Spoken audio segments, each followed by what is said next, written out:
Have you ever felt guilty for saying no to someone, even when you were overwhelmed or exhausted, or just needed space? You are not alone. Let's talk about how to set boundaries without guilt, and actually feel good about it. Setting boundaries is one of those things that sounds super easy, but trust me, it's not always a walk in the park. When we think about boundaries, we often think about drawing a line in the sand and keeping others out. But it's more than that. It's about creating space for ourselves, for our own needs, desires, and well-being. Healthy boundaries are essential for maintaining our mental health and having fulfilling relationships with others. You see, many of us struggle with setting boundaries because we're wired to be people pleasers.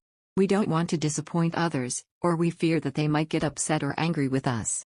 This people-pleasing tendency often stems from a deep-seated need for validation and acceptance. We feel like if we're not constantly giving and accommodating others, they'll abandon us or think less of us. But here's the thing, by overextending ourselves and not setting boundaries, we end up feeling drained, resentful, and burnt out. It's like we're carrying around a weight that's slowly crushing us, and we don't know how to put it down. We feel guilty for saying no, anxious about potentially upsetting someone, and worried that we might be seen as selfish. These feelings are especially strong if we've grown up in environments where our needs weren't prioritized or validated. Our brains learn to prioritize others' needs over our own, making it super hard to break free from that pattern. But what if I told you that setting boundaries isn't about being selfish, it's actually about being self-aware and taking care of yourself. It's about recognizing your limits and communicating them clearly to others. It's not about shutting people out, it's about creating space for meaningful connections. So, how do we actually set boundaries without feeling guilty? One strategy is to use I statements. Instead of saying, "You always do this," say, "I feel overwhelmed when this happens." This way, you're expressing your feelings without blaming or accusing the other person. Another strategy is to be clear and direct. Practice saying no without over-explaining or justifying your reasons.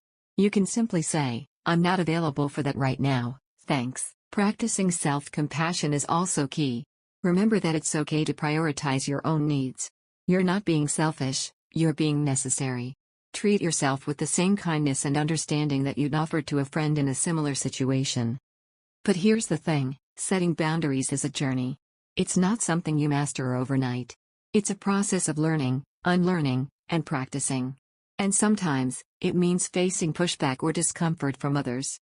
One powerful insight that changed my perspective on boundaries was realizing that every time I say yes to someone else, I'm saying no to myself. And vice versa. When I prioritize my own needs, I'm not being selfish, I'm being honest about what I can and can't do. This simple shift in perspective helped me see boundaries as an act of self-love rather than an act of separation. This realization came to me after a particularly tough experience where I had to set a boundary with a loved one. It was hard, but it was also liberating. I felt like I'd finally taken control of my own life, my own happiness. And you know what? The relationship didn't end. It actually became stronger and more honest. Setting boundaries without feeling guilty is all about understanding your own needs, communicating them clearly, and prioritizing your own well-being. It's not always easy, but it's worth it.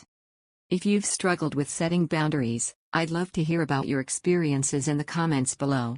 And if you're looking for more guidance on mental health, relationships, or personal growth, check out my video on building self-care habits that actually stick.